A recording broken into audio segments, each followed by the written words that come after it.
that you love will bring the brutality of betrayal. Amen. Things that you love, people that you love, will betray you. Amen. I wish I had somebody know that. Judas betrayed Jesus, didn't he? And Jesus did what? Loved him to the end. And Jesus knew that Judas was going to do what he was going to do. But he yet allowed him to walk around with the 12. And we got a witness? And people that you love that betray you, it becomes devastating. Am I right about that? Sometimes to be favored, to be the favored son will mean that you will be in the role of a hatred brother. His father had given him a beautiful coat, come on, go with me, which created a rift between Joseph and his brothers. You know, we can allow trivial things to cause a rift between our brothers. We can allow some small and insignificant things to come and bring about a rift between our brother and our sister. The favor of the Father has created more difficulty for many saints of God than perhaps any other situation. And when God shows you favor, folks stop liking you.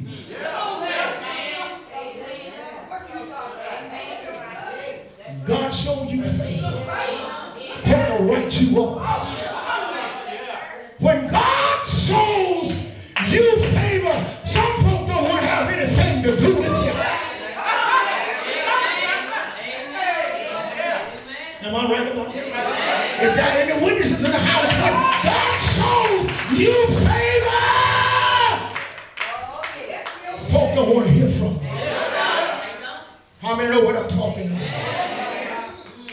The gifts of the Father into your life can very well be the stimulus for your brothers to betray you. You know, when God let things come in your life and He just blessing you over here and blessing you over there, blessing you going out and blessing you coming in. Somebody ought to help me. Folks are looking at you funny.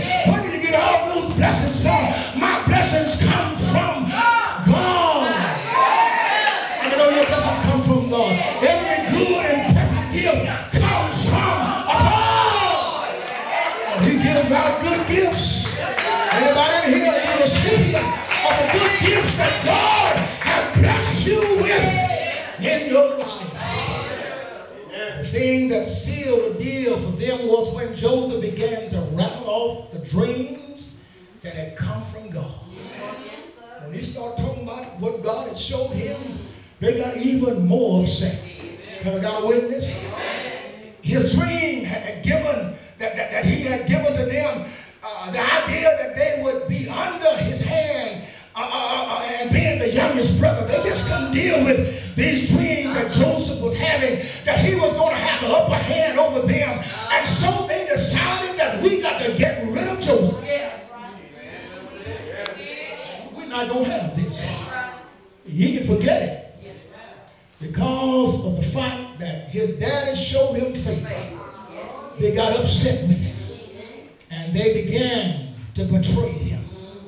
But I come to tell you, God had a destiny planted by himself. Amen. That would come out of the dreams of Joseph. His dreams suddenly became to hint at a great future for him. And God was working it out. God was getting ready to give Joseph a new future. And his brothers began to hate him for the potential they saw in his life. His dreams separated him from those around him and those that were closest to him.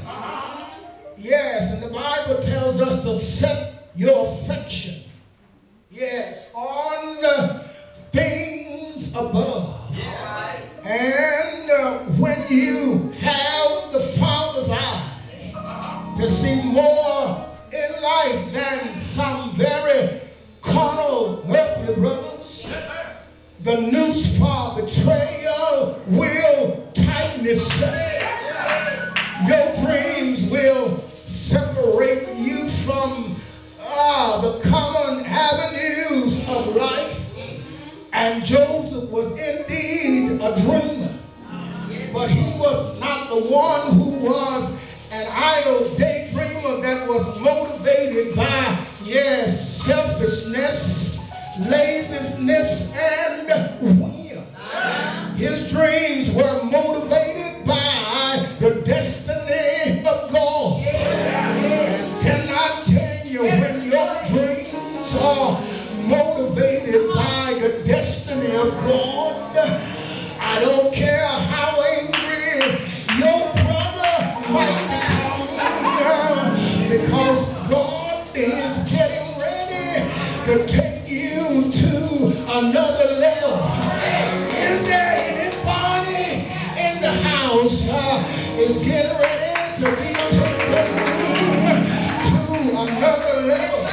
And I come to tell you, when God gets ready to take you to another level, you have to understand that there will be some pits that you have to encounter along the way. Joseph had some pits that he had to encounter on his way from the prison to the palace.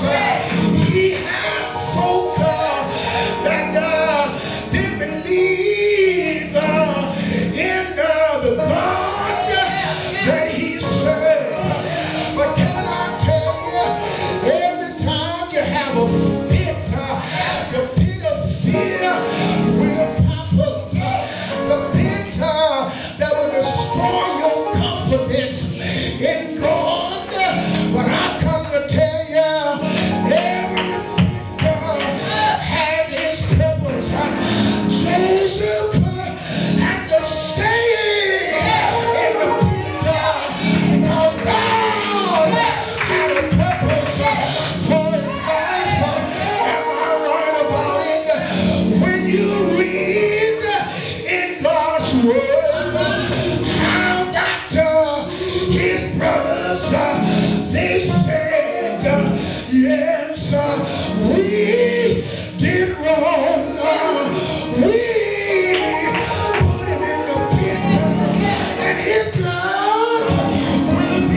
control child.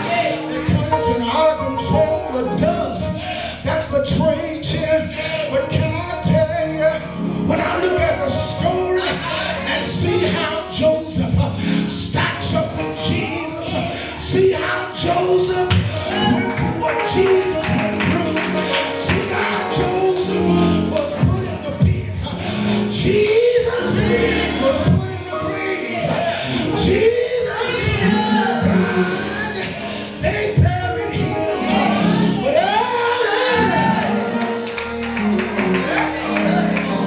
Sunday morning,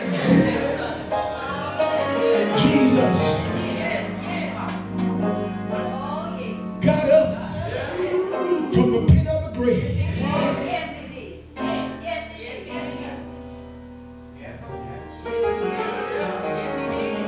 Somebody need to get up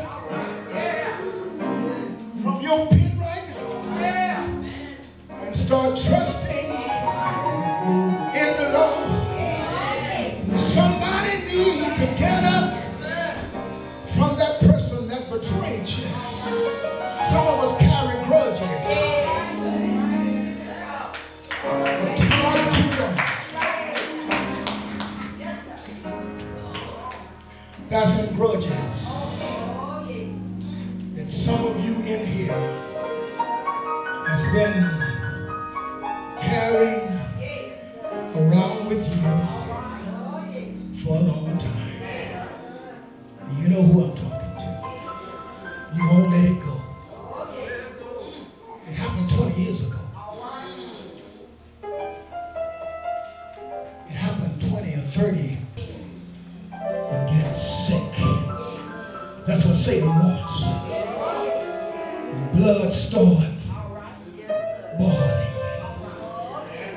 Blood pressure just get all out of whack. Start sweating profusely because you can't stand to see that individual that betrayed you. But James,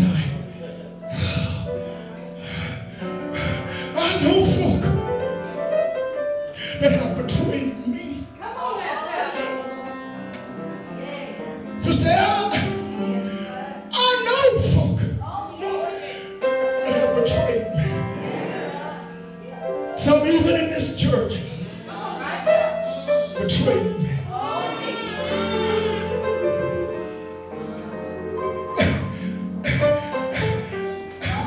I heard Jesus say when he was hanging on that Roman cross,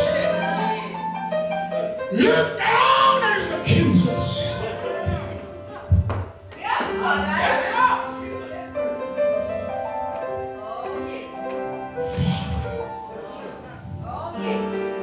Forgive them, for they know not what they do.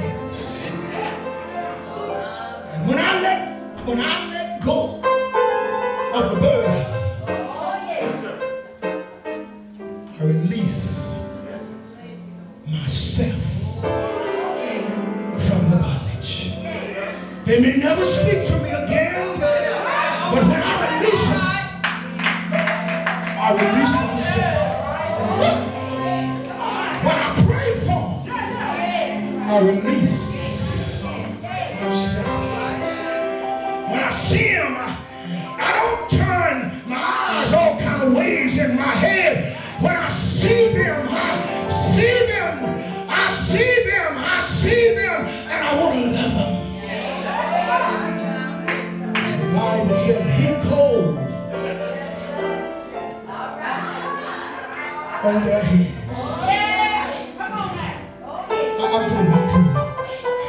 I'm through. I want the church to get it.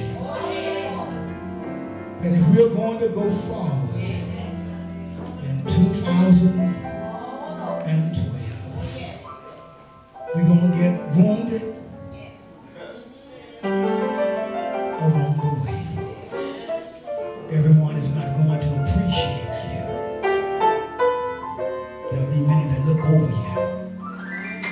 But I tell you, I know some eyes on the sparrow. And he watches. He watches. He watches.